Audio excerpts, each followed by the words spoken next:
Oh, one other little tangent on the Russia thing. If this was really an RT effort, it would have been much more sophisticated, much more creative, much more innovative, and they would have targeted a whole different set of people. Lauren Chan's never been geopolitically savvy, nor followed for her geopolitics. Tim Pool, in the few instances he gets off a fence, which isn't all that common, let's be honest. Yeah, I mean, he's been anti-Russian most of the time he's been on there. It took him a while to even second guess the Ukrainian war. The Benny Johnson, I like Benny's okay, but you're not going to look to him for geopolitics. And once again, not someone who's been pro Putin or Russia. Dave Urban, same thing. He's a libertarian war skeptic, but there again, not aligned on those issues. So those wouldn't have been the people they pitched anyway. The other giveaway that it was a spook operation, they stayed away from the people who would have smelled it, smoked it out really fast. So, like, for example, if you were really, even if you wanted to set this up as someone that's pro-Russian, if you were a spook operation that had confidence you wouldn't get caught, then you'd reach out to people like me and Viva, right? They didn't, because it would have smelled it 10 miles away. So that was another giveaway, by the way. Who they talked to, who they approached, who they solicited was a sign that this was some half-baked spook operation by the diversity, equity, and inclusion appointee at the CIA and the FBI and the DOJ that all get together with their, latest LGBTQ plus get together. Hold on 1 second. It should be live. Stop screen. Let me see if I haven't. Are we live on? Let me refresh here. Okay. I see my face on locals, but it doesn't seem to be live on locals. Hold on. Switch to RTMP. Give me a second here. I don't know why this is not copy. Oh, you son of a beasting. Edit. Add. Oh, because I didn't add it and then save. All right, there we go. Okay, we should be live on locals now. I don't think I need to replay the intro because that was Bourbon with Barnes from yesterday. Locals, if you're listening to me, do you hear me out there in the internet, people? 1, 2, 3. Let me refresh. See if I see my ugly face. There we go. I know that guy. Okay, we're live now. Good afternoon, everybody. Geez, I did a brief 30-minute cameo on Eric Hunley's show earlier with Nate Coleman and Joe Neerman. I swear I could have sat there fighting for a little bit longer. Let me see if I can invite, copy. Let me see if I can send this to Hunley and see if they can bring me in so we can continue with this fight about the Russiagate 3.0 link. Can you bring me in? Let me see if this works. If this works, it'll be pretty cool. If I send him the StreamYard link, anyway, we'll see. I don't know if it's going to work. Good afternoon, everybody. It is Russia collusion strikes again. True American. Weren't the Cohen ones lies? Where's the proof of guilt? We're going to get into this today. First of all, we've got actually a special guest, I guess, for lack of a better word, Taylor Hanson, who yesterday tweeted out, let me make sure I don't bring up my DMs, and I don't have anything illegal in my DMs, and I presume that the FBI and the CIA are already in my DMs in any event, but I don't want to put anyone's cell number on blast.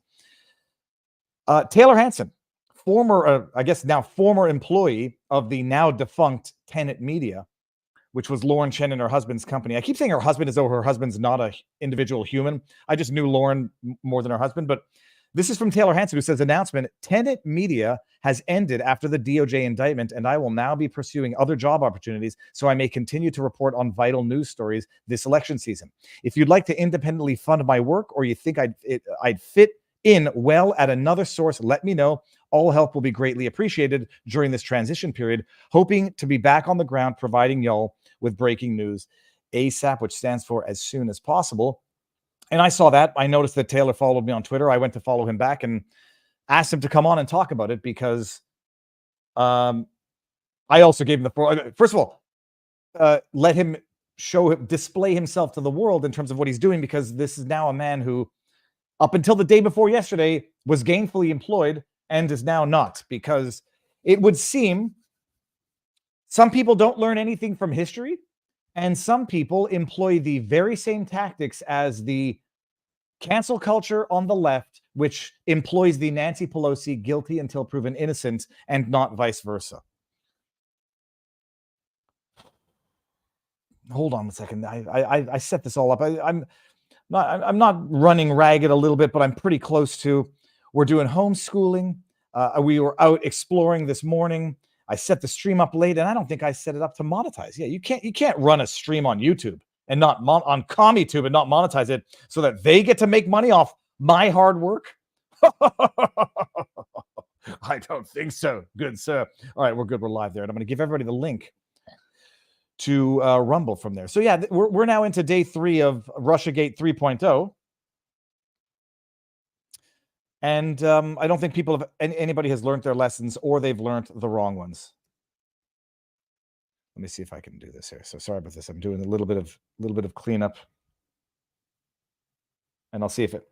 Are you able to bring me back into the stream with that link? Question mark. If not, comma, no worries. Period. We will argue later. Smiley face. So I was on with Hunley this morning talking about this indictment, not learning the wrong lessons, not learning the right lessons from the past, or learning the wrong lessons, making the same mistakes that the left makes in terms of guilty until proven innocent. Let's go destroy somebody's life now. Oh, but I read the allegations of the indictment. She's dead to rights. Oh, sure, the indictment didn't mention Lauren Chen or Tenet Media. Dead to rights. Let's cancel them. Let's destroy their lives. Let's drag their name through the mud so that if and when the second part of the story ever gets told, too late, damage done. And we're there now. Did you guys know this? Like just overnight, YouTube took down Tenet Media YouTube channel. Why? I don't know. I shouldn't say that. I think I do have the idea as to why YouTube would have done it. There is a rule on YouTube that you can't circumvent a ban. And that would include running the content of a banned channel. I don't know if RT is banned on YouTube. I don't know that it is. But doesn't matter. Fuck it. We'll figure it out later. Cancel now, ask questions later. This is from the Economic Times. I'll read the other one. I got another one from a left-leaning rag. YouTube terminating Tenet Media channel after U.S. indictment. Forget a conviction. Forget, like a conviction for human trafficking or gross sexual improprieties. Forget that. Those rappers can keep their channels. They can keep their music on YouTube. And I don't think it should be taken down. I might be one of the few people who thinks I don't think boxers or athletes should be stripped of their titles for out of ring conduct. When they stripped John Jones of his titles because of his weekend activities, bullshit. John Jones was the greatest UFC fighter in the history of the UFC. Whatever he did in terms of illegal activity or allegedly illegal activity out of the ring, irrelevant. You don't strip someone's titles for that. Biting someone's ear off in the ring, that we might be getting closer to conduct that could warrant stripping people of the titles that they earned through their physical prowess. Finding out that someone like Lance Armstrong was doping up and drugging up and that all of his titles were fraudulent, yeah, strip them. Doing coke and getting into car accidents and hit and runs outside on the weekend, I don't care. You kicked ass in the octagon. Do you know that John Jones's only loss was the loss to the guy, I forget his name, Hamill? I know it had Mark in it, and I don't think it was Mark Hamill. For illegal elbow strikes, bullcrap. So hold on a second. I'm going back to this article that we want to talk to. YouTube terminating Tenet Media channel after U.S. indictment. Synopsis, in case you don't want to read an article that's 2 pages long. The Justice Department on Wednesday filed money laundering charges against 2 employees of Russian state media network RT for what officials said was a scheme to hire an American company to produce online content to influence the 2024 presidential election. Russiagate 2.0, but my goodness, the allegations in this one are very, very serious. If you had read through the allegations in 2016, you would have said the same thing. Oh my goodness. Smoking gun evidence of Russia collusion. Alphabet's YouTube said on Thursday it was terminating Tenet Media channel and 4 channels operated by Tenet owner Lauren Chen following an indictment. Not just the Chen, all of it. Erase her, unperson her. And if you're one of these jackass, knee-jerk, reflexive conservatives that you've seen online, everyone should condemn her and burn her alive. She's a witch because they said she's a witch. The Justice Department on Wednesday filed money laundering charges against 2 employees of Russia's state media network, RT, for what officials said was a scheme to hire an American company to produce online content. Justice Department officials said the 2 employees used shell companies and fake personas to pay RT to an unnamed Tennessee company. Well, we know what that is. They didn't even name it. They didn't even name the company in the indictment, and YouTube has shut down her channel. All of them. Though the company is not named in the indictment, details provided in the court filings match up with Tenet Media. So they haven't even been charged, let alone convicted, or even named. But YouTube, the arbiter of truth and the arbiter of justice, now says your livelihood gone. Oh, I'm sorry, what's that? Recent young family gone. Oh, not just the one that was not even named in the indictment, all of it gone. Tenet did not respond to a request for information. That's how long the article was, that it needed a summary, a synopsis. I'm sitting here watching this, and I'm going a little bit crazy. You know, Barnes made a good point in that whether or not this is, in fact, a Russia state operation or a deep state operation, well, you can come to your own conclusions. There's no definitive evidence to suggest that this was a deep state operation in this particular case, save and except for the fact that this is precisely what the CIA and deep state has done in the past. Precisely.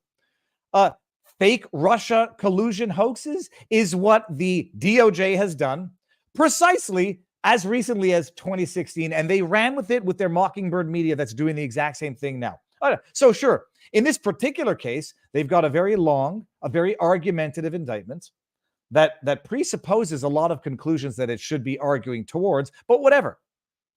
You've got an indictment, what some people call a speaking indictment, coming from a corrupt DOJ, released 2 months prior to the November election, that seeks to discredit prominent conservative voices to suggest that they are Russian stooges, that they were bribed into these lucrative contracts over which RT exercised no editorial control or even Russian elements.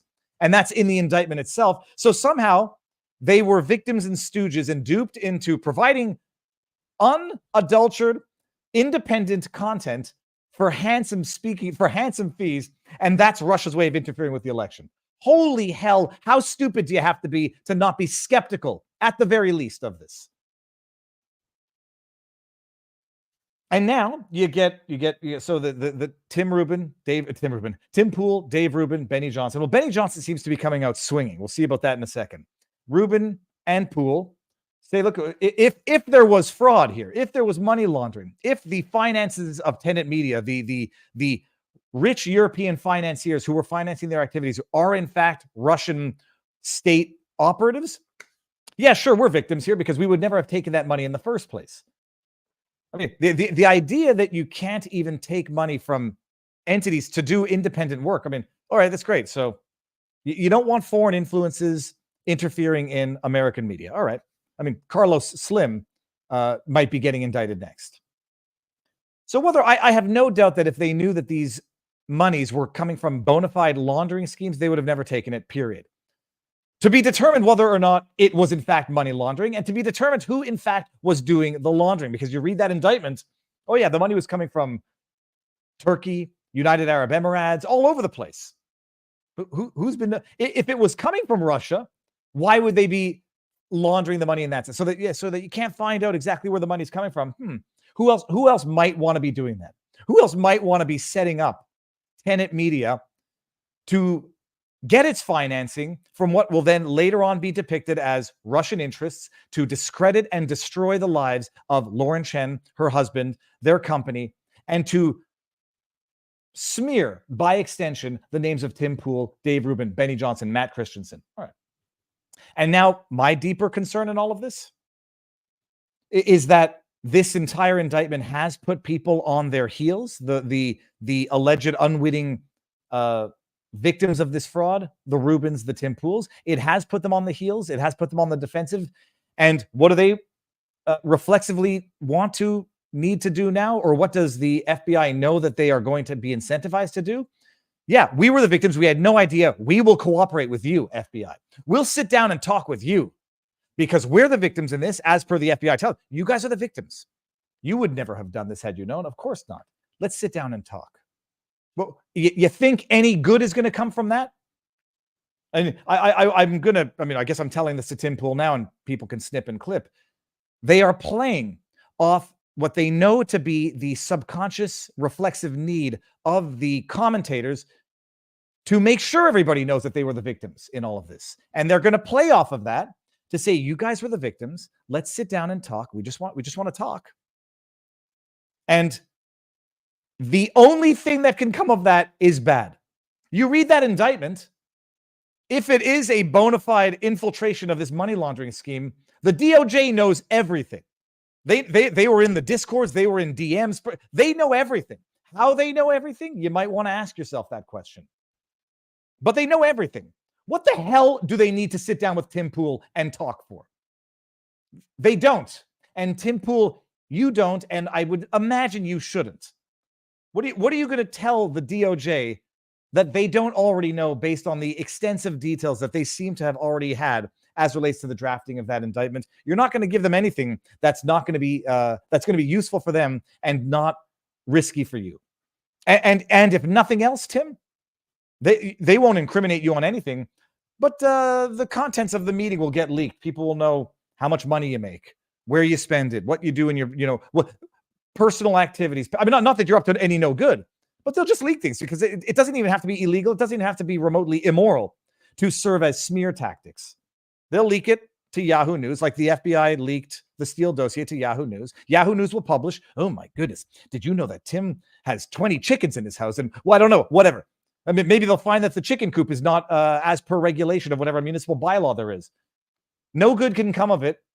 I don't know what information Tim might have that the FBI apparently, or whoever's in charge, doesn't already have. This smells like the very same setup that it was with Michael Flynn. Oh, gosh. See, I didn't want to start with all of this, but I was so in the heat of it. And now Robert Barnes comes out and says, this is a Russian operation to promote Russian, interests. But you read the indictment, and this is the beauty and the maliciousness. This is the malice of the indictment, which causes me to believe that there's more to this than a Russian operation. The indictment says, it's Russia TV, RT, state-sanctioned Russian media, Russian government interfering in American elections. And they picked 3 commentators, one of whom is Rubin, a libertarian, DeSantis supporter. Tim Pool, who's a lefty, only recently, in my living memory, came around on Second Amendment. Benny Johnson and Matt Christensen, and these are the people who are creating independent content because the indictment says there was no uniformity of messaging. Oh, because the broader message was just to sow discord in American politics. Oh my goodness, it's a win-win situation. It's either pro-Russian, in which case they're Russian assets, Russian stooges, Russian tools, promoting Russian propaganda, or it's anti-Russian, but then they're just sowing discord in American politics. So whatever they do, as per the drafting of this indictment, which causes me to be very, very suspicious about the motivation, whatever they do is going to be fitting into this election interference because it's just about sowing discord, whatever that messaging is. Then you read through the indictment and you realize it's basically just a research memo or an op-ed. It's an essay defending the war in Ukraine, defending the American endless financial support of that war, because anybody who's critical of that is doing Putin's bidding for him. Russians had to pay YouTubers to say what they already were saying. The DOJ had to push the prosecution of a Tennessee company at their most corrupt court responsible for New York boroughs hundreds of miles away. Nothing fishy at all, says brominated vegetable oil. The points in here cannot be emphasized enough. They had to pay YouTubers to say what they were already saying. Tim Pool, Dave Rubin, Matt Christensen, Benny Johnson, they're not people who are ever going to change their messaging for a paycheck, and they already had their respective platforms. Rubin has something of a small media enterprise mogul with locals, with his ties to Rumble. They didn't need it. But when you operate on the basis that they didn't need it, but here's a little extra gravy, well, who knows that here's the gravy and now I'm going to hold it against you in the future? To some extent, it might have been a gift. And one of my theories in life is that there are no gifts. There might be investments. And the question is, who is investing what in them? And I would say, if I had to be a little cynical, and if you give me 50-50 odds, I'm betting on this every day of the week, who would have a greater interest of greasing up that gravy train by giving Rubin and Tim Pool something that they didn't even necessarily need, only to hold it against them in the future? It wouldn't be Russia. It would be a deep state operation. There was a second part to that. The DOJ had to push the prosecution of a Tennessee company. Don't forget that, people. Where was this indictment brought? The most corrupt district in America, maybe tied with DC, the Southern District of New York, SDNY. Tennessee company. Lauren Chen lives in Tennessee. Rubin, I don't know. I don't know where these guys are domiciled. It ain't in New York. So, I'm curious, actually. Whatever. SDNY. And then, yeah, that's it. Well, the most corruptible in New York. And when do they bring it? Oh, this is a thorough. They've been involved. They've been investigating this for years now. Yep. And they drop it 2 months before the election. Definitely intel agency operation. YouTube obliging so quickly is all the proof you need. This indictment can disappear tomorrow. Much like what's her face said, Kamala Harris. With the stroke of a pen, I could ruin your life. And I could drop that indictment 2 weeks later, your life is ruined. This can go absolutely nowhere. Oh, but it looks so damning. Anybody who read the allegations, oh my goodness, they used the word Russians in internal communications in 2021. Oh my goodness, Lauren Chen had a contract with RT. She was actually doing videos for them. Oh my goodness. And then YouTube, all they needed is the pretext. Boom, gone. This indictment disappears. She gets acquitted. Her life has been turned upside down. Just like that, almost in tandem, almost like with Alex Jones. Oh, did I forget to put the? It's not just so they've done this mutatis in the past. I'm not going to operate on the basis that I'm going to give them the benefit of the doubt. I'm going to operate on the basis that this is another bullshit indictment intended to smear conservatives, promote the Russia. Anybody buying into it hook, line, and sinker has learned nothing. And I'm going to operate on that basis until I have incontrovertible proof to the contrary. The government doesn't get the benefit of the doubt anymore. They get the scrutiny. Freedom says, brutally honest, in my view, retired and Social Security want to live long enough not to see my country, USA, continue without being taken over by full-blown communism. Trump 2024, or we are done as a nation. Freedom, I tend to agree with you. I voted with my feet, my eyeballs, and my dollar to come down here and pay taxes in the States so they can ship it off to the Ukraine. But if this doesn't go the way it should, everyone will have learned the wrong lessons. The institutions that engaged in the lawfare, sabotage, and attempted murder, as far as I'm concerned, will have gotten away with it, and they'll have learned that it works because there's a large swath of the population that just doesn't care.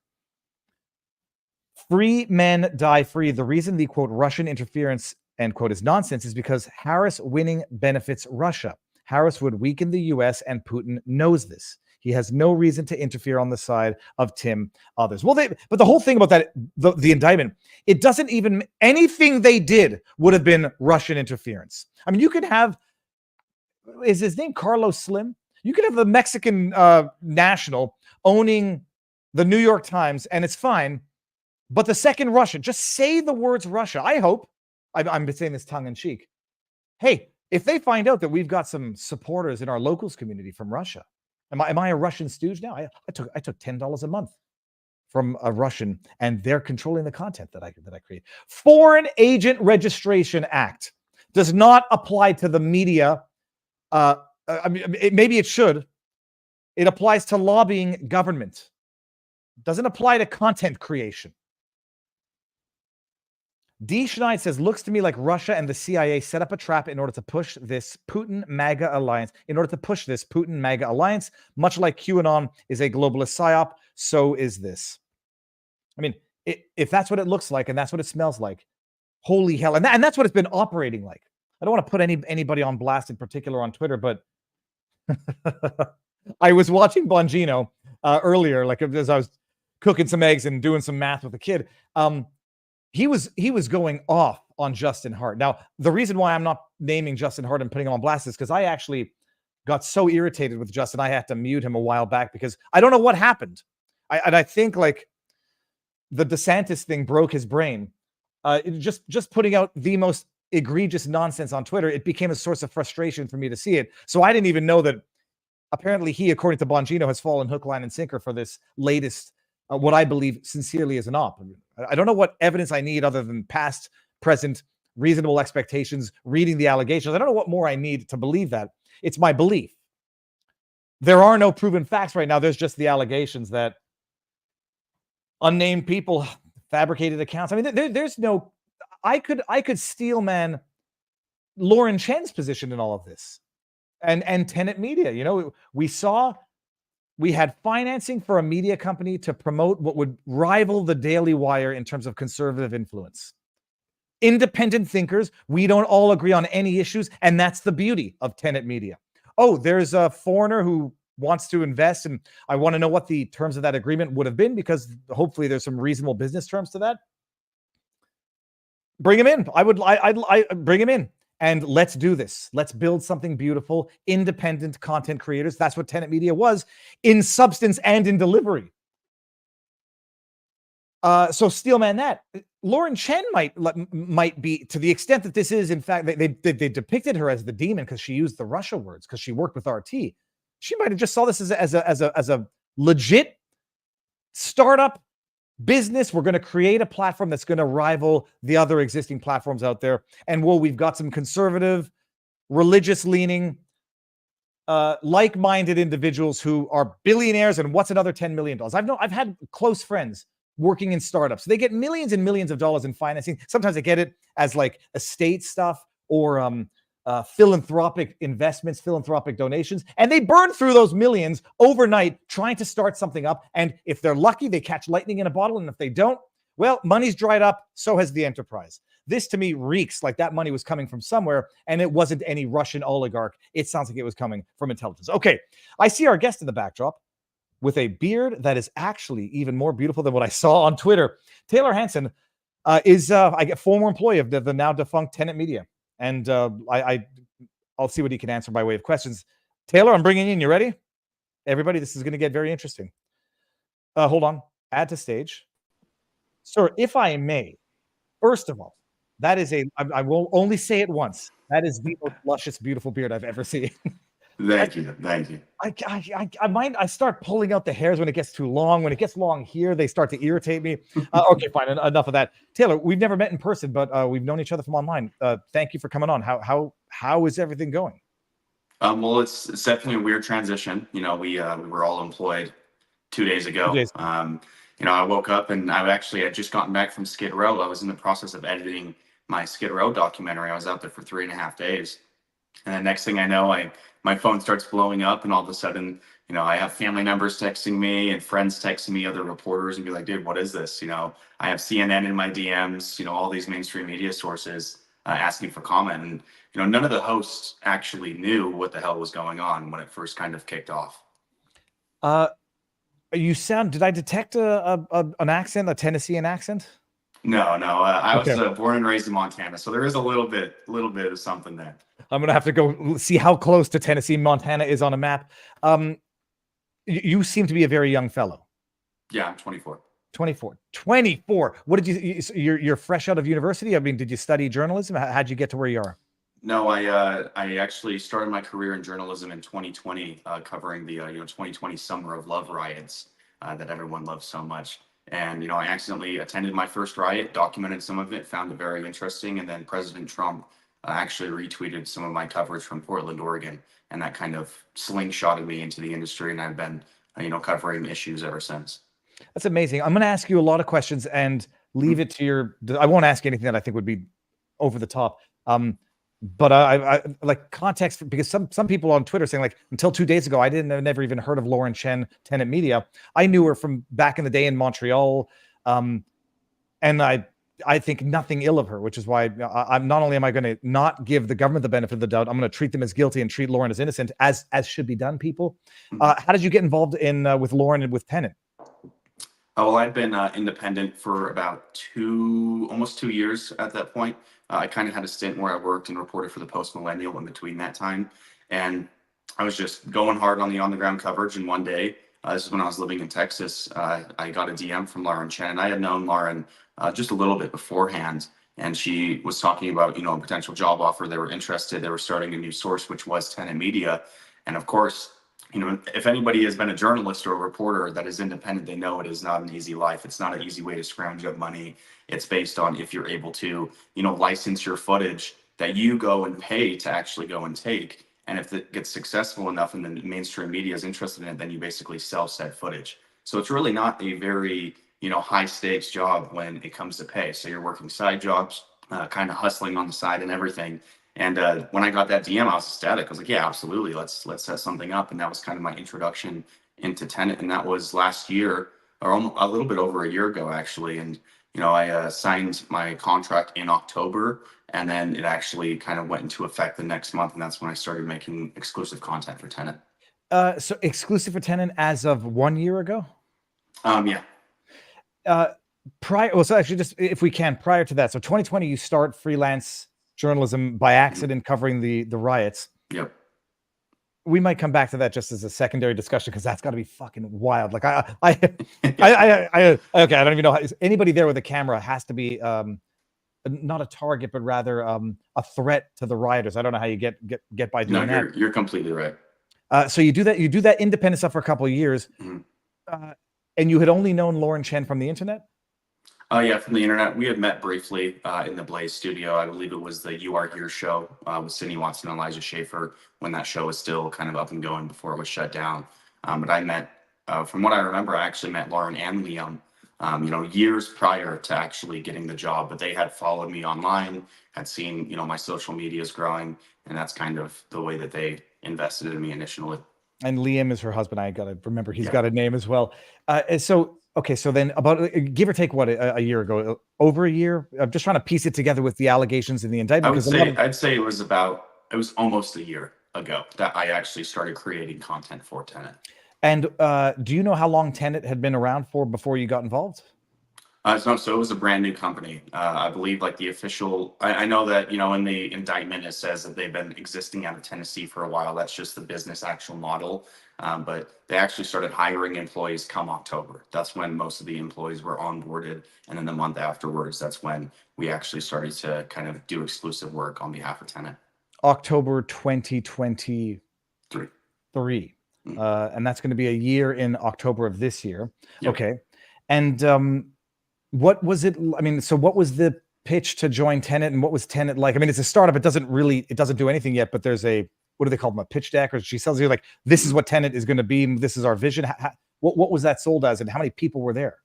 Well, it was basically, it was one-on-one, from what I understand, with most of the creators. At least it was with me.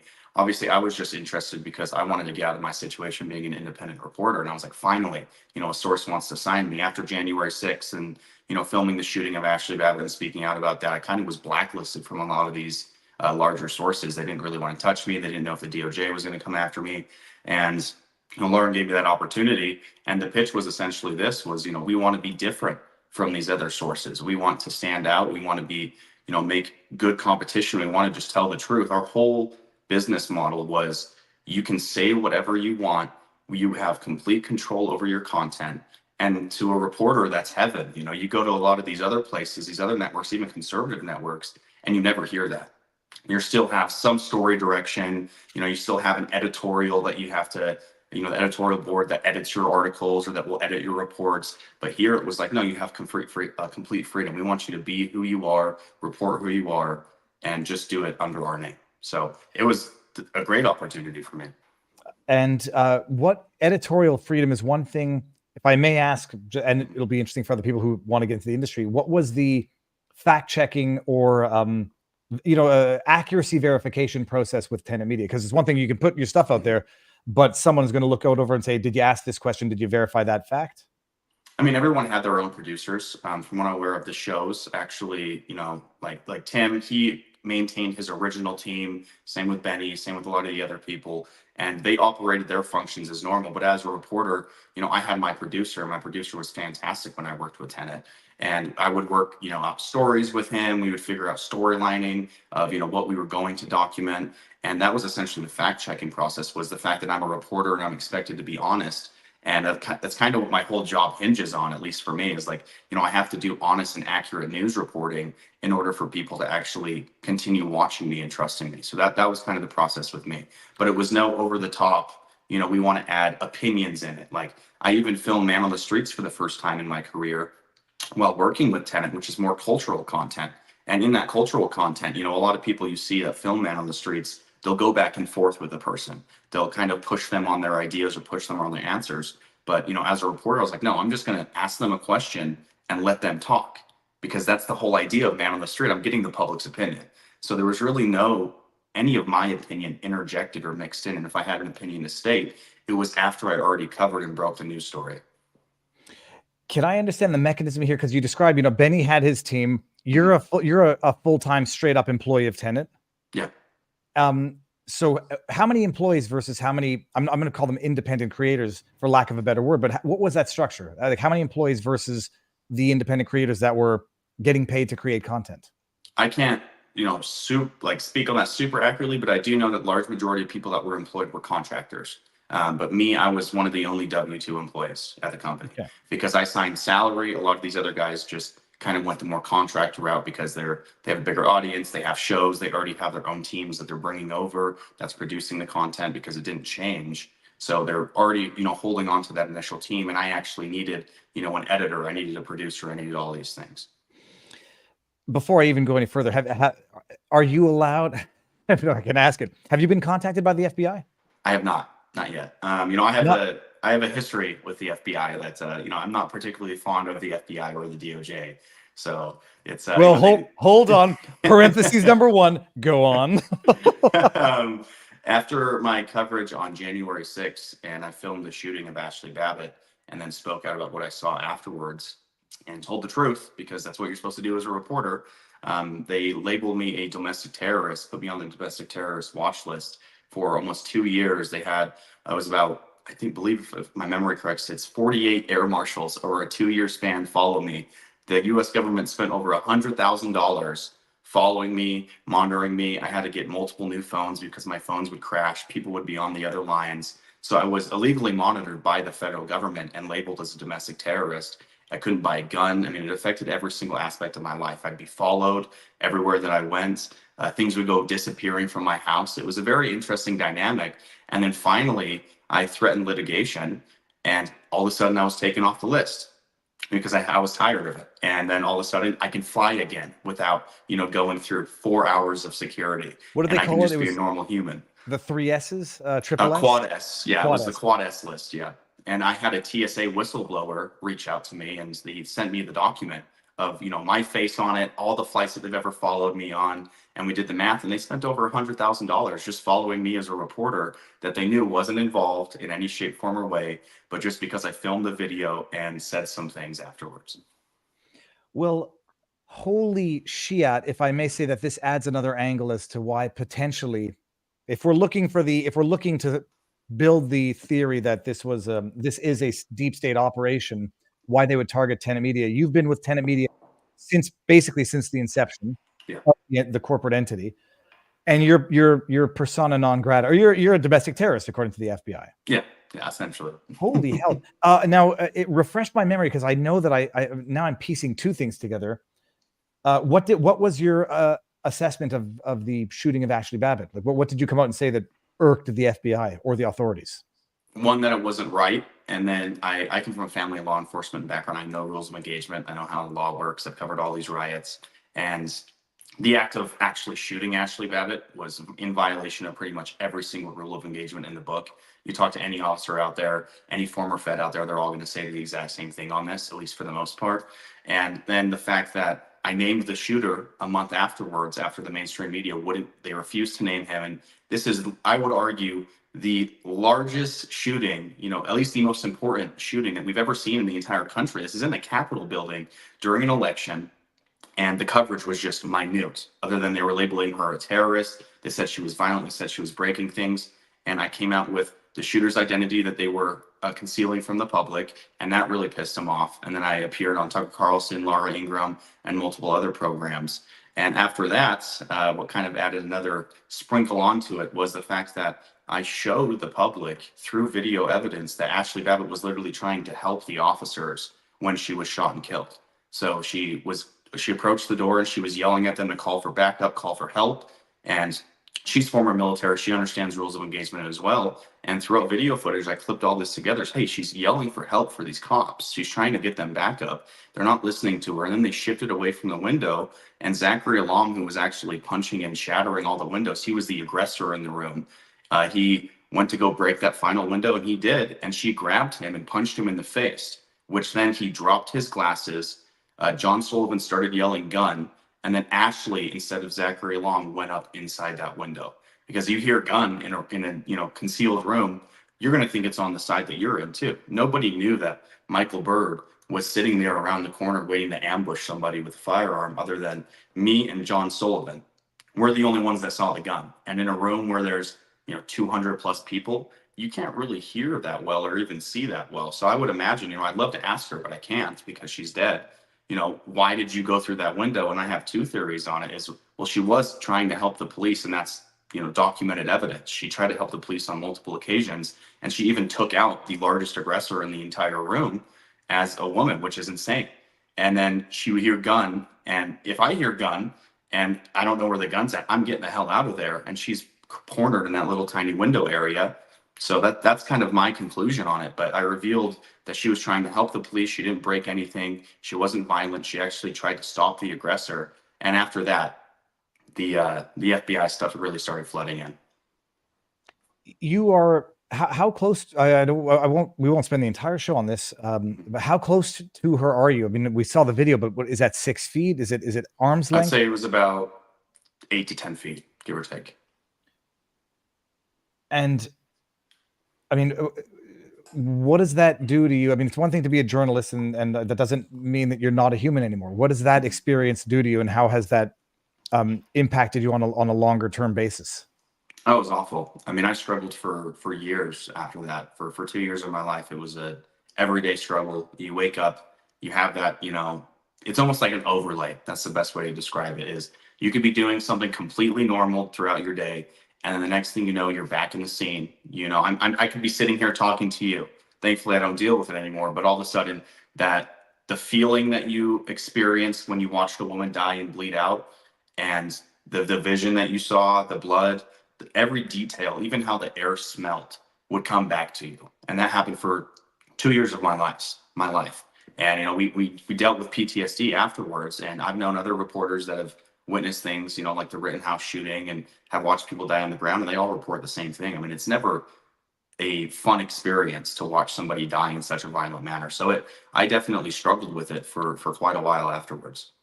And you revealed that it was Michael Byrd, which obviously allowed the internet to determine that this guy was not only an upstanding cop, he was a negligent idiot who had prior left his gun in the bathroom, Exactly. had his own issues. Okay, I mean, that's a very interesting angle to add to all of this. And so, not presumably, but definitively, DOJ knows that Tenet Media, the first employee that they bring on, is you, domestic terrorist Taylor Exactly. Hansen. Okay. As the company's getting started, and by the way, just highlight again, they have not reached out to you at any point about any investigation to this company. No, I believe the only person they've reached out to, from my understanding, is Tim, and that's because he made a public statement on it. Do you have any idea how they got all of the alleged information for the allegations in the indictment? Discord I have no messages? idea. The Discord messages are really interesting to me. Cernovich had a pretty good tweet on this talking about FISA warrants, and I think that's kind of how they tapped into it all, because all those Discords are private, every single one of them. We all had separate chats for our separate teams. Like I had a Taylor Hansen chat. That's where my editor was at. That's where my producer, my graphics designer, Lauren, multiple other people are in that chat. And then every creator has separate chats. But in the indictment, there's chats that are private from people that aren't even involved, from us creators and stuff. And it's like, okay, well, how did you get access to those? Because the raid didn't happen that long ago.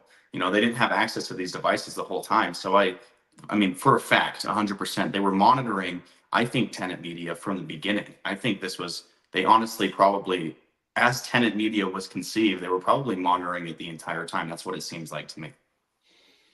And you mentioned FISA, and then we'll go back to Russiagate and Carter Page and the unlawful FISA warrant that they got via Kevin Kleinsmith for falsifying evidence, lying to the court.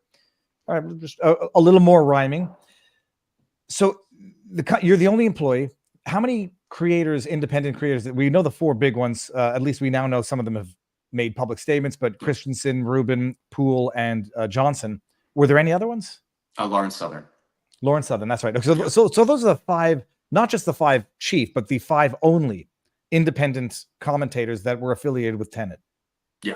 And then you had me, and my only job at Tenet was to be the reporter. So they were all the commentary, and then I generated the news side of Tenet. So when I read through the indictment, the only question I ask, and I don't know if you have any knowledge of this, or even if I should ask it, but the issue is financing. You're a startup, and I mean, anybody who's had any experience knows you're starting up. You're looking for investors, but then the question becomes: was that financing for seed investment? Was it a loan? The 10 million?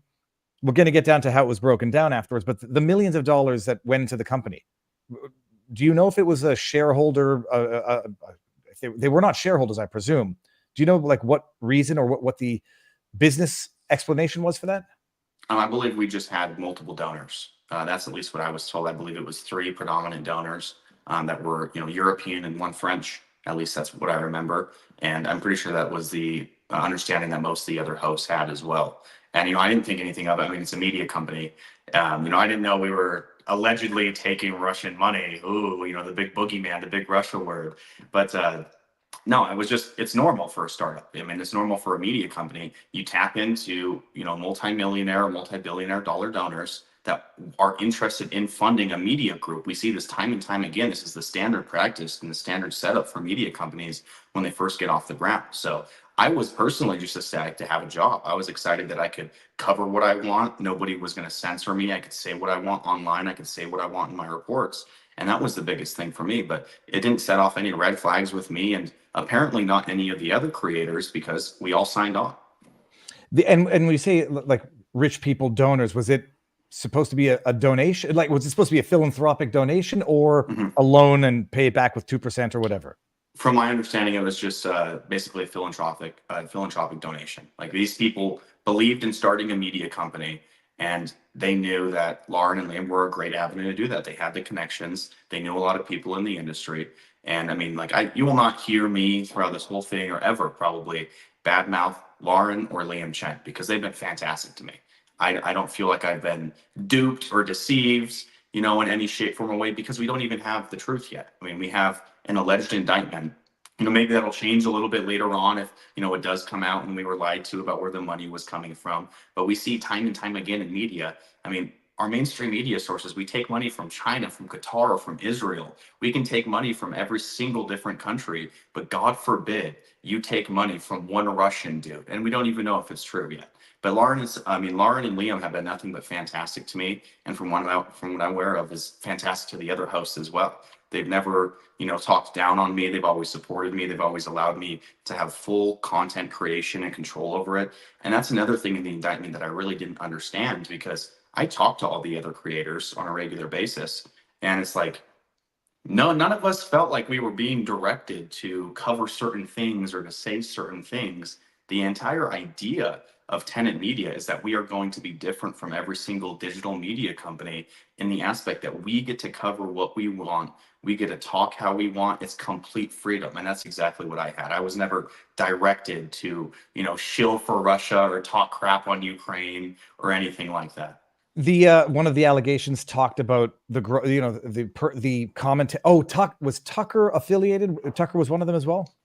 I don't think he was affiliated. I think what happened early on is one or two of the donors, from what I'm aware of, they were interested in Tucker, and that's about the extent that it goes. Is they wanted Tucker, and the price margin was probably too high. I'm not Well, I know. entirely sure. I And think there then might have they been. ended up picking a Pool and others. I think there would have been an issue with Tucker because this would have been post expulsion from Fox, where he was not allowed to. He was still contractually bound not to make money. He was still under contract, but they just weren't bringing him into work. So with this, why when I read this, and I have to now go back and read it with this in mind, because that allegation about this feels too much like shilling, ostensibly talking about Tucker Carlson. I don't think at that time. I'm not sure that he would have been able to even get paid, which is why he has an agreement with Twitter, which I don't believe is remuneration based until his contract with Fox is over. Okay, so let me think about that. But do you that allegation? This feels too much like shilling. Do you have any personal knowledge of that? It's crazy to me. I don't have any personal knowledge of it, but it's like, how does it feel like shilling when it was referring to the Moscow video of Tucker in Moscow, from what I'm aware of, and it's like that trended for days on American Twitter. All of the biggest, talking heads and all the biggest influencers were posting that video in a positive light. So it's like, God forbid, Tenet Media posts the exact same thing, a video that is trending, which is standard media practice for any media company. You see a video going viral, you're now going to take that video and you're going to post it on your own platform because it's going to get you high engagement, most likely, if people are going to share it, which people were sharing that video like wildfire. So I don't personally think it was shilling. I think it was just, it just seems, the indictment, it seems crazy to me, because it's like, and you have so many conservative commentators now, like, latching, turning against Lauren Chen, turning against Tenet Media, and even slandering some of the hosts that had no acknowledgement. I mean, you should see my comments right now. It's absolutely insane. I'm just flabbergasted. Nobody's learned anything. And now, adding to the mix of my suspicion, you're literally deemed a domestic terrorist by the same entity that is investigating this company. The Cernovich, I'm going to pull that tweet up in a bit. The FISA warrant makes a lot of sense. Sounds very much like 2016. And the right, I don't know who they are, and I don't want to label them, but I do notice some similarities or common themes among the people who are Lauren's guilty. We demand answers, and she should burn in hell. Is sort of like mutually incompatible statements. It's wild. It's like we've learned nothing, but it's achieving the exact goal that I'm sure they wanted to achieve, which is something like an Operation COINTELPRO, sowing discord among allies right before an election. So there's some rich Europeans say we want to help you start up. What's another? $1 million means nothing to us, and the company takes it. The vast majority goes to the 5 creators. This is something else that I hadn't actually fully thought out. Like, everyone's like, oh, that's a lot of money to pay them for. I don't really want to know the breakdowns. It's dirty. It's none of my business. The views. Some people are saying you should know that this is a money laundering scheme because the views can in no way justify the remuneration. I say on that, first of all, I don't even know what views they're looking at, because this is going YouTube, TikTok, Instagram, Twitter. I don't know how you measure the views, but were there any performance metrics for any of the creators, or we'll reassess in a month or 2 months or a year? No, I mean, from my understanding, there wasn't any performance, like expectations or anything. The only expectations that were placed is a certain amount of videos a week. And I was a little bit more loose in those expectations because I did breaking news. And when I wasn't traveling for breaking news, which is last second, and that's to kind of boost the Twitter, that was kind of my main job, was to gain followers and traction on the Twitter, because that's where I would break news. That's what was successful in growing any, news Twitter. And so that was kind of my main job is, okay, I'm going to mainly focus on breaking news. I'm going to grow the Twitter. I'm going to get, X amount of analytics. And if the analytics are going up every single month with my coverage, I'm doing my job. And then when I wasn't doing breaking news, I would do man on the streets. I would do cultural related content, and that would then go on the YouTube. And I mean, the YouTube, it started off slow at first, but I mean, we hit 315,000 followers in less than a year. I would deem that a success. I would deem that a pretty big success. Dude, it took, I'm not that I had any method or it took me, I only hit 100,000 in 2018. Yeah, well, and the idea that like it's a blatant money laundering op because we have low views, like the channel just started. You're going to have low views because they're licensing the footage from creators and putting it on this independent channel now, because they're trying to build that platform. And flesh that out for me, just to make sure I understand this as a matter of fact. They're licensing the content that Tim Pool and Ruben and others were putting out on their own platforms as well. That's accurate? Yeah. From, I mean, at least from, I believe Benny Johnson, he produced a show called In the Arena, and that was exclusively for Tenet. Okay. And that would then go on the Tenet channel. I think that was once a week that he would post an episode. And then Tim Pool, he had the kind of loosest agreement when it comes to licensing from everybody, is that he would take an already existing show with his already existing staff. And then that would then, instead of being uploaded on Tim's personal channel, it would then be uploaded on Tenet's channel to boost views. And that's what drove a large majority of her audience over originally. And then Lauren Southern, she just produced her normal content, and she was still uploading on her personal channel too, some videos whenever she want to. And then she would produce videos for Tenet. And then for me, I was the only one that was like all in, all my content goes exclusively on Tenet. And, I had the Tenet banner, the Tenet in my bio. I was rocking the Tenet tees, the Tenet hoodies when I'm on the ground, because I had pride in the brand, in the aspect that, okay, I can do what I want. These people are giving me freedom, and I can report, finally, I can do my job. But everyone's agreement was a little bit different. Obviously, I can't really get into the logistics of their agreement, but it's the dirtiest thing in the world that we even know what they were paid, because it's absurd that they released all that publicly in the DOJ document. And people are accusing me of being paid hundreds of thousands of dollars, and I can assure you that was not the case. No, it's like I say, the two lingering taboos: sex and money, and for good reason. They're very intimate pieces of information, but for exceptions, no one needs to know. And the other thing is, Ruben and Tim Pool command. I don't want to single them out. Those content creators command what they got because they command what they got. Period. I mean, well, that's the thing, is like you have people discussing, oh, how did you not know this is money laundering? How did you not know this was, or Russian money? It's like, these guys are worth that amount. They have millions of followers, and if anyone knows or has been in the media industry for a long and extended amount of time, X amount of money for Tim Pool, that's not a lot. That Tim has earned his way in the industry when it comes to making a lot of money. And we shouldn't sit back and, be greedy judges about it, because it's like, no, the dude's earned it. Like that's standard practice for the media company, for hosts to be paid that much. And hosts always get paid more than reporters as well. That's what a lot of people don't understand. I'm being grouped into that, high echelon tab. And I'm like, no, like I just did it because I like the job. Like that's my biggest thing. Hopefully you're a charismatic, good-looking young man. You should be able to get there quickly.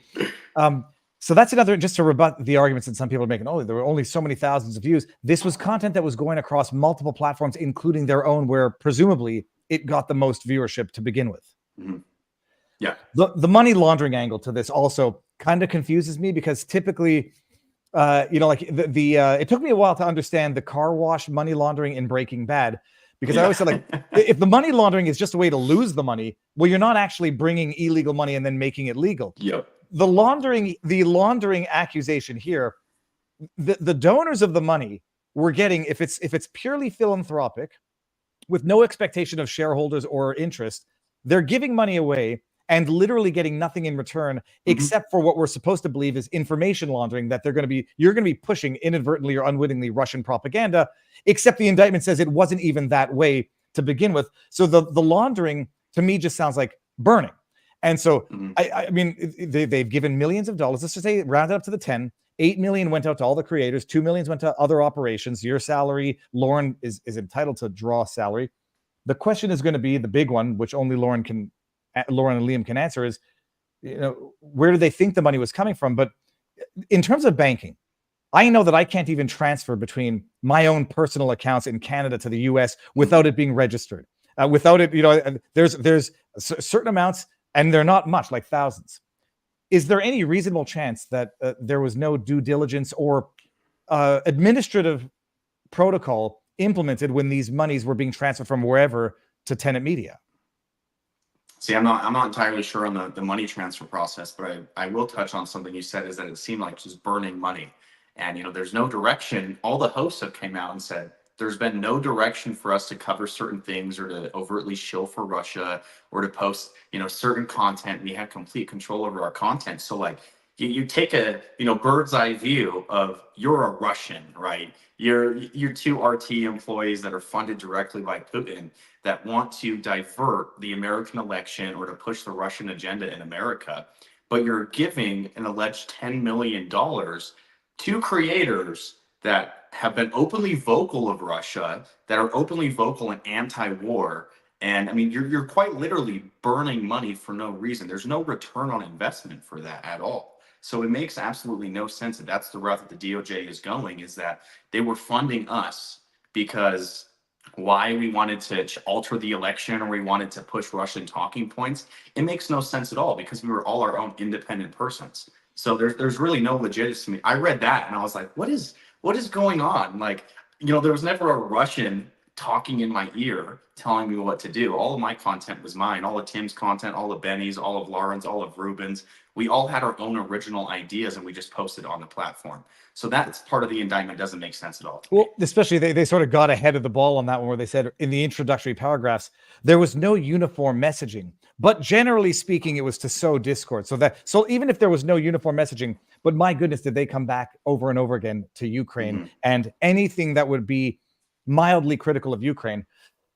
Oh, son of a beasting! I just forgot my notes. Oh, the two Russians, Kalishnikov, which is such a it's like we're in a simulation. Kalishnikov and Molotov, the two characters. I'm joking. The other one was Aspendevieva. Did you ever meet something? Did you ever meet them? I never met them personally. No. My editor's name was Kostya, which they then named in the indictment as the full name Kostina something. I can't pronounce it. Kalishnikov. Yep. And so I never actually met them. I don't know if the Kostya account was, actually what they're saying it was, but it was my editor. I would send all my formats to them. What I would do with my videos is I would pop all my footage that I, took into a project file in the order that I wanted it, and I would send it to them, give them prompts on what I wanted added to it, how I wanted it edited, and then they would send me a rough draft back, and then I would be like, okay, yeah, that's great, but change these things. And then they would send me the full video back of those things changed. I would tell them what shorts I wanted for social media. So, potentially I was in contact with Kostya, but it was like, they're listening to me. They're not editing my footage in any crazy way. They're literally taking orders from me on how to edit my footage. So how is that a Russian disinformation op? Dude, this is why I still edit my own stuff by and large, because I can't stand the waiting for them to send it back and then do this. So basically, when you say they're editing your stuff, and this is why also there's a misnomer that editing has two different terms. One is technical, the other is judgmental. Oh, you edited my answer. Editing means they're just putting it together, cutting out dead scenes, putting in overlays and whatever. Editing it for the purposes of production, not editing it for the purposes of content control. Exactly. There was no content control in it. The whole idea of me going into a project file in Adobe Premiere first and putting in what I wanted in the order that I wanted it was so there would be no content control. That's what you do, and you make it the job of the editor easier. You say, I want this here. I want an overlay showing this. Make a cool intro of all the most intense moments. Collab, throw it at the beginning. And that was pretty much it. But there was no content direction or content control. I was fully in charge of my videos. And there was multiple times where I didn't like something, the way that they cut a clip or the way that they did something. I'd be like, oh, hey, will you fix this? Or you didn't blur a swear word out. And we're trying to get monetized on YouTube. So then they go back and they blur it. But I was in complete, editorial control of all of my footage that was ever published. So you never met Costa? That was the alleged editor, who they allege is the mask name for the other defendant, not Kalishnikov, but the other one. And I will say, if it is Kostya, they were a great editor. Like they edited my videos fantastic. I'm going to make a joke that's going to get me on an FBI watch list about I need an editor. Okay, this is my question. The two of them, the two defendants, you never met them. Were they, or do you know if they were working for RT at the time, or was that just part of their resume? I have no idea. I didn't even know, where they came from. I mean, it's not my job to ask questions, other than they're my editor in my chat, and that's pretty much as far as it goes. And I was satisfied with the editor. So I was never like trying to be like, oh, I need a new editor. I need this. Or, I wasn't like, hey, what time is it where you're at? Like, I never, oh, can I see your birth certificate? No, there was never any of that going on. It was just. I did that once. I just said government issued ID. That's all I need to see. Mhm. Okay, that's interesting. And now, so then the business as usual for a year. You have or give or take, you have no idea you're being effectively surveilled probably from day one. Yeah. When does the shit hit the fan? Well, I mean, it hit the fan a few days ago. It took us all by surprise, and none of us knew what was going on. We were all producing our normal content. Matt Christensen literally had his weekly stream scheduled for the night that the DOJ indictment was released. I was in the process of editing my documentary that I just filmed in California, Skid Row. So it was just kind of blindsided. I woke up, I started editing, and the next thing I know, my DMs were getting flooded and my Gmail's getting flooded with media requests from CNN, NBC, all these mainstream sources. And interestingly enough, at the exact same time as each other, right as the DOJ indictment dropped, it was almost immediate that I'm getting these media inquiries, which almost in my mind, it's like, okay, it was somewhat orchestrated. We've seen this in the past where an indictment drops, a press conference is held, and the next thing you know, the media coverage is all in unison, all just crazy rampant, going like wildfire. And that's what it felt like in my DMs. And that's how it was for all the creators on the platform and even some of the producers. And it was like, we're all just getting bombarded. We don't know what's going on. And we can't get in contact with, Lauren or Liam. We can't get in contact with anybody that we need to. So we're just calling each other and being like, hey, did you see this? And we would discuss it. I remember the first day was literally just me hopping on calls with other creators, other hosts, my producer, and just trying to get updates on what was going on. And then it was like that for most of the second day as well. So. No, it's sort of like how the New York Times was waiting outside James O'Keefe's apartment when he was raided, CNN outside Roger Stone for his pre-dawn raid. They seem to get tipped off. So, can I ask you this? Have you spoken to Lauren in the last couple of days, or have you spoken to her since? I haven't spoken to Lauren, no. I found out that Tenet was basically defunct last night, as well as all the other creators, because Liam issued a statement to us.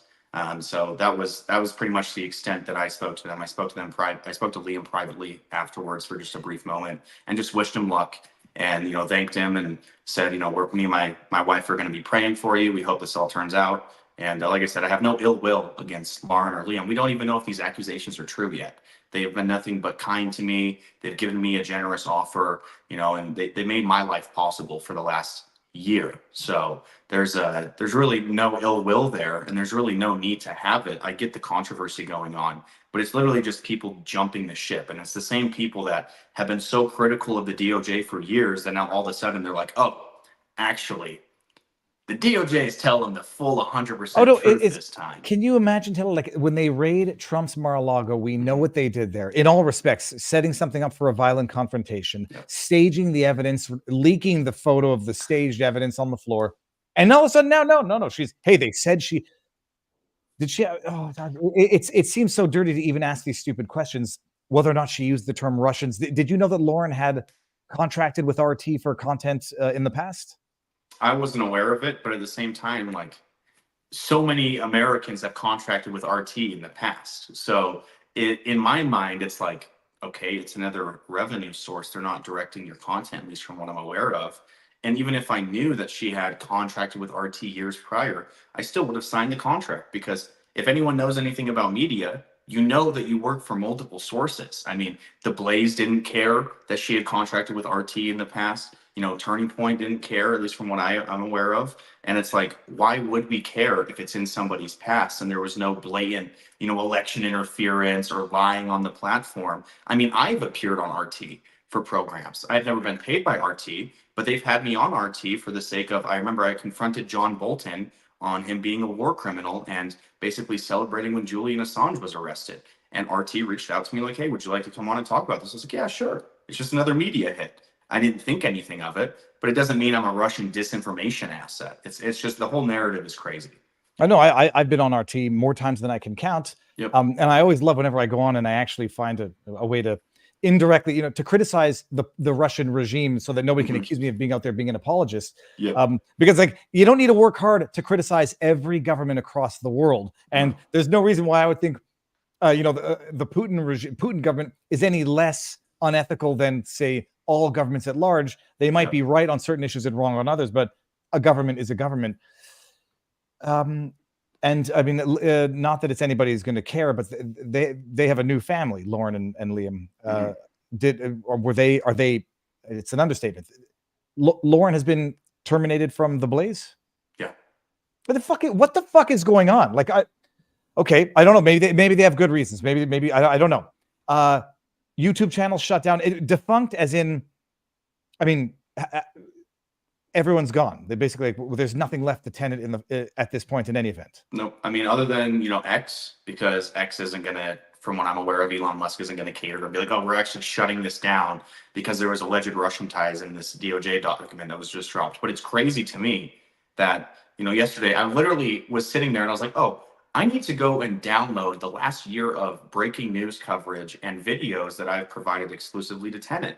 And then I type in a YouTube page and it's gone. And I'm like, what the hell's going on? And then I see the news story come out. And it's like, oh, YouTubers terminated Tenet Media. YouTubers also terminated Lauren Chen.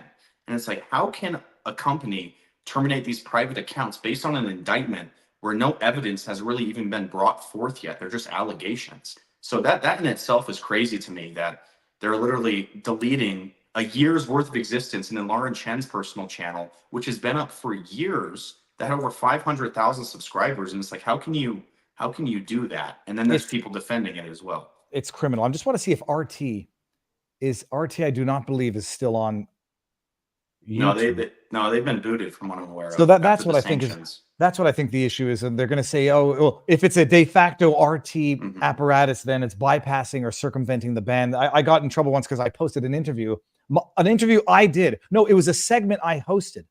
It was either a segment I hosted or an interview I did with Alex Jones on InfoWars. And I posted it to my second channel and they took it down. And they didn't even know why they took it down. I had to sort of piece it together. Oh, they think this circumvents the InfoWars ban on YouTube because I'm posting my interview there. It's crazy.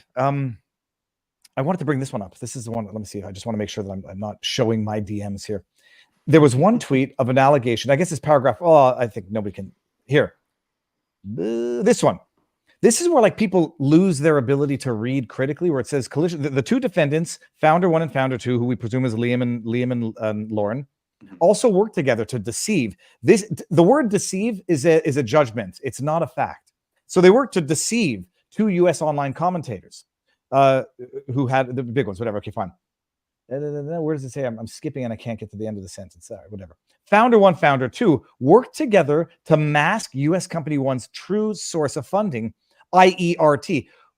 I don't even think the indictment made that clear. They say it's like it seems to be, and the Gregorian doesn't actually exist, so it came from these two who are either past RT or current RT, by falsely portraying to the commentators that there was a private investigator, Edward Gregorian. Had you ever heard the name Edward Gregorian before?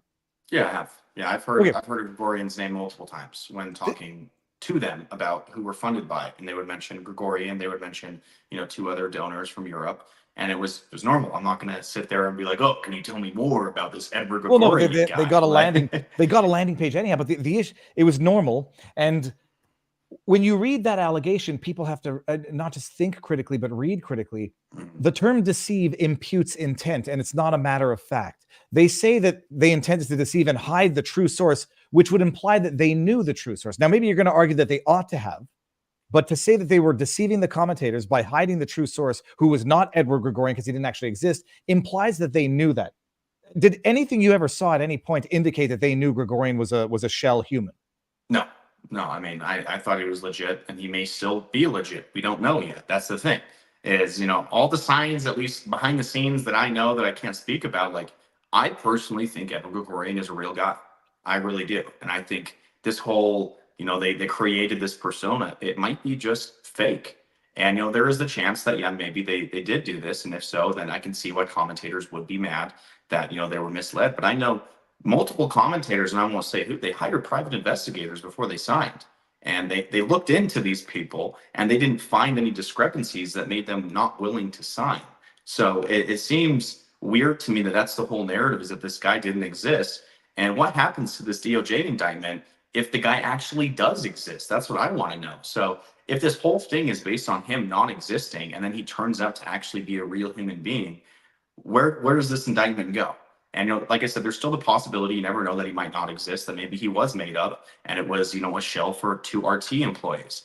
But I kind of lean more towards the side of, yeah, maybe this dude does exist. I don't trust the DOJ. It's kind of in my blood not to trust the DOJ at this point.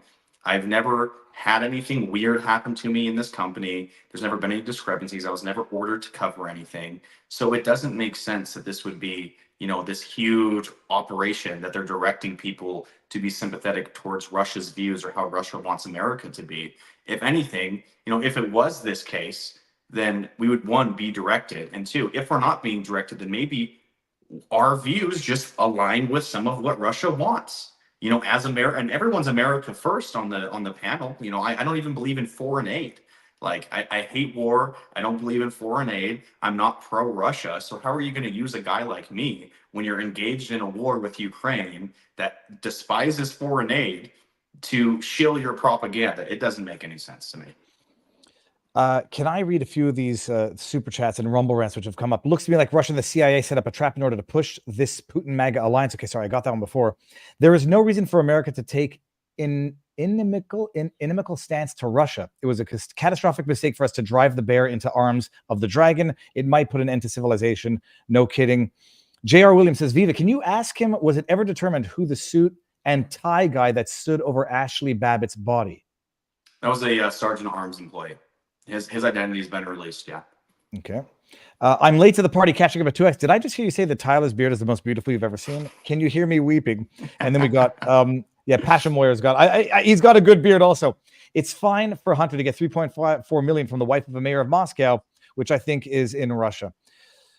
I'll get to some of the other ones afterwards. If I may, I'm going to go to the locals community and see if we've got questions here. Someone said you look like, Dread Robert says you look like Matt Hamill. Oh, Matt Hamill was the fighter. No, you're right. Matt Hamill was the fighter that John Jones got DQ'd for elbowing in the face with downward elbows. Then we got Viva Fry from Mr. Mike, which says, while Facebook first designated the Azov Battalion as a dangerous organization in 2016, pages linked to the group continued to spread propaganda and advertise merchandise on the platform in 2020. Mm-hmm. And its youth wing maintained a dozen pages on Facebook, Time Magazine. Then we got Bible Scribe says Kamala Harris was indicted in San Francisco in 2019 for obstruction of justice, covering up a real estate scandal of Lawrence Pelosi, who is Nancy's nephew and Gavin Newsom's first cousin, who got exclusive contracts to build on all closed Navy bases. Children died. This is how you put Nancy Pelosi in prison. Didn't the indictment say no editorial control, then try to imply control, says Dread Robin. Yeah, said it early on, but then it said basically like the way that they were interfering was just to sow broad discord. And that's it. Gantit $5 says, need to make the narrative fit. This is an FBI plot paid for by the Harris campaign, calling it now. Just like with the Steele dossier, this is another page of the same tactic done against Trump in 2016. That would fit because I think Kamala Harris is not much different than Hillary Clinton. Well, I think that, in my opinion, like I said, I don't trust the DOJ. And if this all turns out to be true, then okay, it's true. There's no denying it. Let me pause you there. It seems like they were in it from the beginning. Like, how did they get the FISA monitoring? How did they get our private chats? It seemed like they knew from the beginning and they let it carry out until election season. And then boom, Tenet Media is now the early October surprise. And we're like, oh, okay. Well, I wanted to stop you at the beginning. Let's assume it's true. Everything except for the intent to deceive. Let's just say it's true. The company took Russian money. If Lauren knew and was actively concealing it, that's a whole different assuming it's true. I'm not going to assume that. Just assume you took money from RT at worst. Okay. I don't believe that's a FARA violation under any interpretation that's reasonable of that law. None of you guys are lobbying, acting as agents to anybody. And I don't know, can you be an unwitting FARA violator? Like the two defendants are the ones violating FARA and everybody else. Okay. So the two defendants were violating FARA by trying to act as agents by not controlling editorial content. That makes no sense. Exactly. So at worst, you took money from someone who might happen to be Russian. Well, and it's crazy to me because it's like, I always circle back to this in this discourse because it's like, on the record, media companies in the US, even conservative media companies, take money from multiple foreign countries, China, Qatar, Israel, so many different foreign countries, but you never see these DOJ indictments rolling out against them for some reason. And now all of a sudden, we allegedly took or I can't say we, but Laura and Liam allegedly took Russian money and disseminated it against the hosts and the reporters. And it's like, okay, but now you're in violation of FARA. And that whole FARA Act is insane because it's exclusively almost targeted towards certain people, and then certain countries don't have to register as foreign agents. And it's like, what are we doing here? Let's apply it all the way across the board if we're actually going to do this. It's an unconstitutional law, and up until now, it had only been used exceedingly rarely over its 80-year lifespan. And now all of a sudden, it's like the go-to for criminal harassment. Robin Sage says, I'm no special pleader for Lauren Chen. She's got some sort of grudge with Trump. I know what her grudge with Trump is, and some serious issues with the Jews. I thought I said the job. But I noticed they are attacking people who have sway with young people, for sure. I mean, whether or not Lauren was the main target, it's arguable that the main target through deflection was Dave Rubin, Tim Pool, Tucker Carlson, Lauren Southern. I mean, I don't think she has the same social influence, and not to be mean or anything. I think it's just to tarnish those who are carrying a big voice right now. You see the big three mentioned in the indictments, and throughout all social media, all the news stories, you see Rubin, which he was released from the source early. So he wasn't really even involved that much. He wasn't on the source for, I think 2-3 months maybe. And then Benny Johnson and Tim Pool. Those are the big three that you see in all the media articles. And then, Matt Christensen, me, and Lauren Southern, we're just kind of as like the background. We made it to some of the graphics of us, in front of the Russian flag and things like that, which the memes have been hilarious in my comments. I'm wearing communist hats and stuff. And it's like, keep them coming. This is hilarious. And I made a tweet fully in Russian. And I was like, oh, this is going to be funny. Just telling people, hey, why don't you wait until evidence comes out? Like, I believe I'm innocent until proven guilty. And everyone's like, no, we know for a fact that this is all 100% real. It's amazing. In our locals, Robin Sage said, did Viva just seriously say, I need to see how close Tennessee is to Montana on a map? You're from Canada, not from Mogadishu. I know Montana borders Canada. Tennessee is somewhere down there. I just have to see, how many states are in between. A lot. It is a lot. I just looked at a map. Denise Antu says, Russia. They can't even come up with new material for gaslighting for 8 years. The Quarter Native says larger X accounts are reporting the lie that Tim has been indicted. Holy shit. Well, we saw the same thing with Chris Pawlowski and Andrew Torba floating around yesterday, all these fake indictment papers. And I got the notification. I was like, is this real? Are they literally about to round us all up and throw us all in prison right now? Because that's what it seemed like. That's what Trump is going to do if he ever gets elected. All that I know is I'm sure that they are following me. I've never been contacted, but the other thing is people say she has to know exactly where she's taking the money from.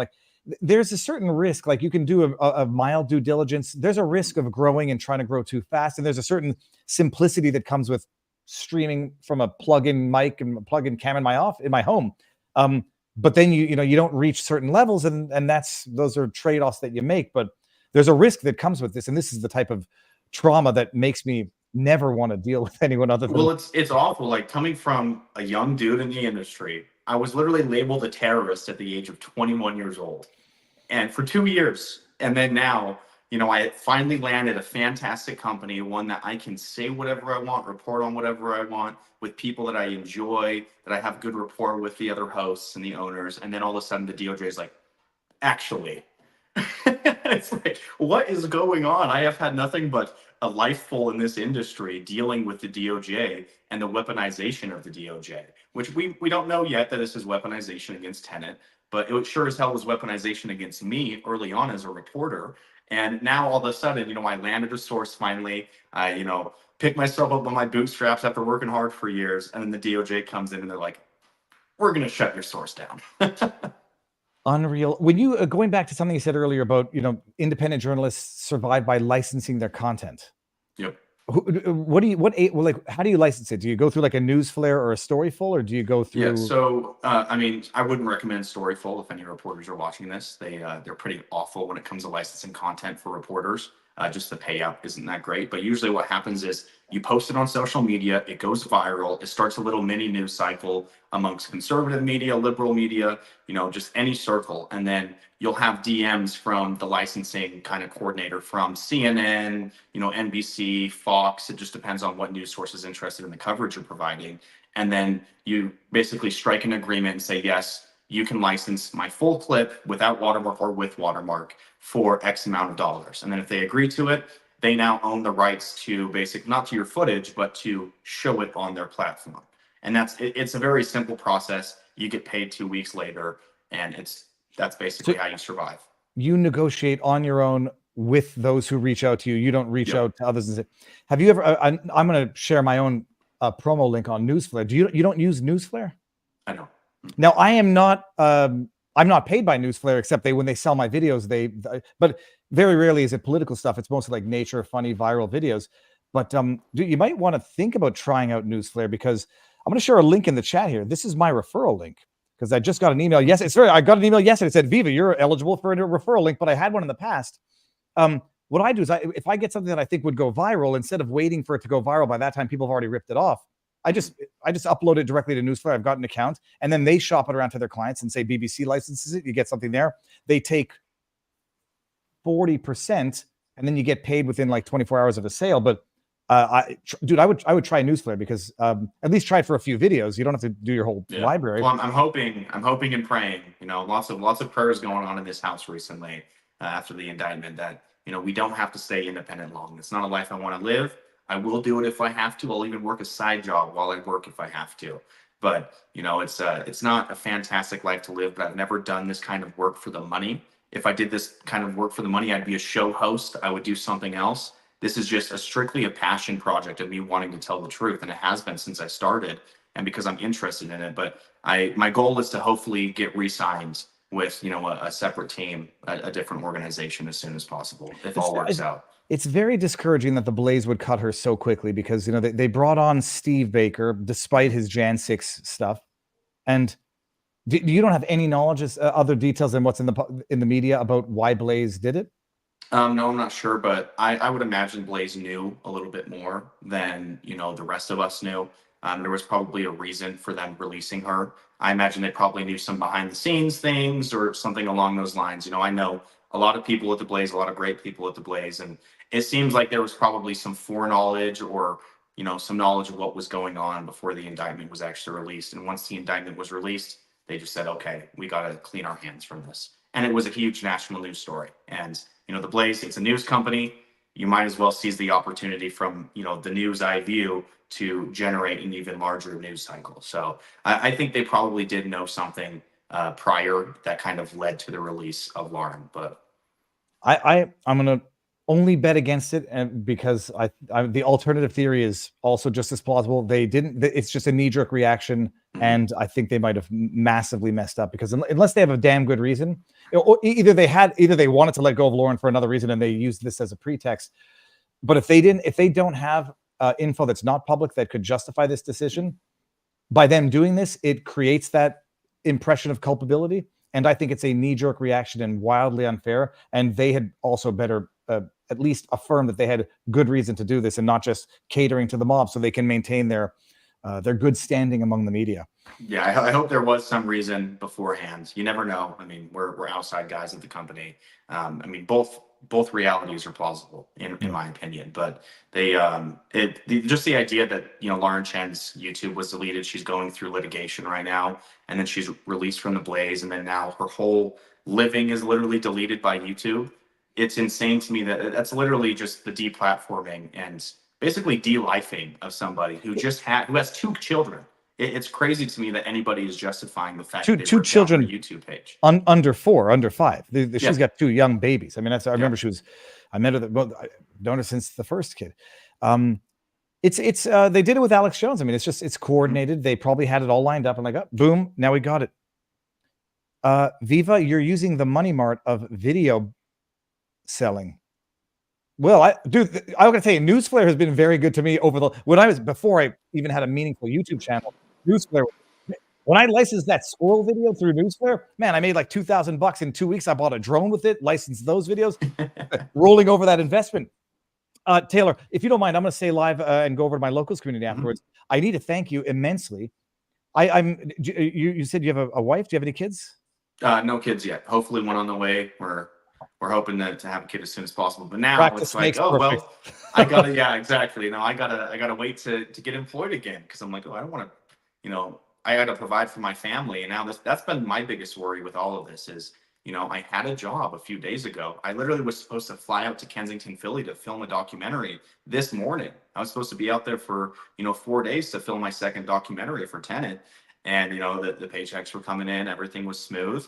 And the next thing I know, I'm like, oh, Done. I am unemployed.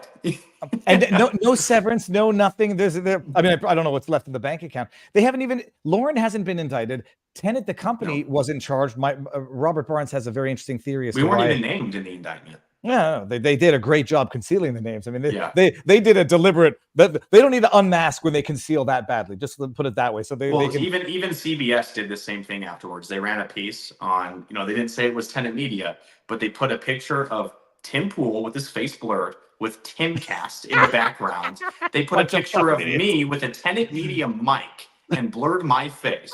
And then they did the same thing with Matt Christensen. It's like, okay, come on, guys. Like, it's on purpose. That's not an accident. That's not grotesque. No. That's grotesque incompetence, a la the. No, I'll definitely be framing the picture of me with my face blurred, and then the picture of all the hosts in front of the Russian flag that all these news sources are using, because it's hilarious the way that they're kind of directing the coverage of all this. Apparently breaking news. I'm going to see if this is true. Trump's sentencing just got we're going to do something hopefully useful and hopefully productive out of this from your perspective. First of all, the world should know who you are. You're amazing. And this is what the world of journalism needs, not to be demonized and deemed domestic terrorists. How can people support you? I know you put out the tweet yesterday, which was what really got me. How can people help you immediately? And where can people find you? Everyone can find me. All the breaking news stuff always lands on my Twitter first. It's @TaylorUSA, and it's TAYLER USA, spelled a little bit funky. I don't know why my mom did that to me, but she did me dirty. And then, my donation links are just in that link tree bio. There's a Venmo and a PayPal, but I never expect any money from anybody. We all land on hard times. If anyone wants to send anything, it would be greatly appreciated to my family and I, and to kind of continue the coverage that I've been doing independently. But I'm really hoping that soon I can get picked up by a different source and continue the work that I'm passionate about. I'm going to the tweet now. I'm gonna put all of these in the pinned comment afterwards. The support links, the Venmo or the where do I find that? Just in my bio, the link tree. In the bio. You just click that, and it says support my journalism. And that's 3 links now. So I'll simplify that in the pinned comment, but I'll give everybody this so they can find it immediately. And so it'll be like a digital resume that has been posted to the world now, so everybody can know that you are involuntarily back on the market. Yeah, well, hey, I got a documentary that's unedited. I just need someone to edit it. You can have it. Whatever source you can have it. What was her name in the indictment? Kushra? Yeah. I'm sorry. That joke is going to Kalishnikov on the phone. Get Gregorian. Gregorian, in addition to being he's a master editor. Taylor, thank you so much for coming on. And I'm going to go talk a little bit more after this, but I'll message you afterwards. This was fantastic. And let's do this again and keep in touch and keep on fighting the good fight. You're young. My goodness. This is going to be a great experience in hindsight. For the time being, you got to live through it. Yes, sir. Thanks for having me, brother. My pleasure. I'll talk to you soon. Bye-bye. That's amazing. He's a good guy. Okay. We're not going to go much longer here, but what we might do we talk about okay. Let me just see. How many are we at on YouTube? 1,000 on YouTube. Everybody, come on over to Rumble. We're going to do the last part here on Rumble. And the link to Rumble is in the pinned comment. But there's the link to Rumble. And I'm going to give everybody the link to vivabarneslaw.locals.com, which is our platform. I was going to make a joke like I did. If there's Russians in our Viva Barnes Law, don't give money. I will get raided by FBI. It's amazing. You have people online. Did I just say to Rumble, comrades? Hold on, let's get that over here. We are going to just Google that news. I think I said I'm doing something at 3:00, but I don't know if that's on now. Oh, I got to pee. Let me see here. Okay. come to Rumble. We're going to end this on YouTube, and we're going to have the after party there. Okay, removing from YouTube. Thank you all for being here. Sunday night show. Hold on. Before we go, how do I always forget to show the wonderful merch that is now more prescient than ever? Viva Fry. And we've got the map. I got the map of America. There's a lot of states between Montana and Tennessee. Tennessee really is middle. Montana's really middle north. And that's it. I'm not doing Red Bulls anymore, people. I caved the other day and I had a Red Bull and I immediately, I feel bad, but it was in the fridge. I was like, well, I got to drink it sometime. And then I drink it and I was like, oh, now I need to get another Red Bull back up in the fridge when I'm out of iced coffee. Am I sharing the link here? I am. Okay, here we go. Bada bing, bada boom. What did I just do? Yes, there you go. Get your fight trucker hat. Oh, I love this. I mean, I don't ever want to forget that moment. Saturday, July 13, give or take 6 o'clock. I'm jogging in somewhere in Michigan, near Kalamazoo, I want to say near Erie. And I get back from my jog and my wife's like, did you hear what happened? I was like, obviously I didn't. I was listening to Nuclear Holocaust on a podcast with Rogan. And then she's like, yeah, well, this is what happened. And all right, we're ending on you.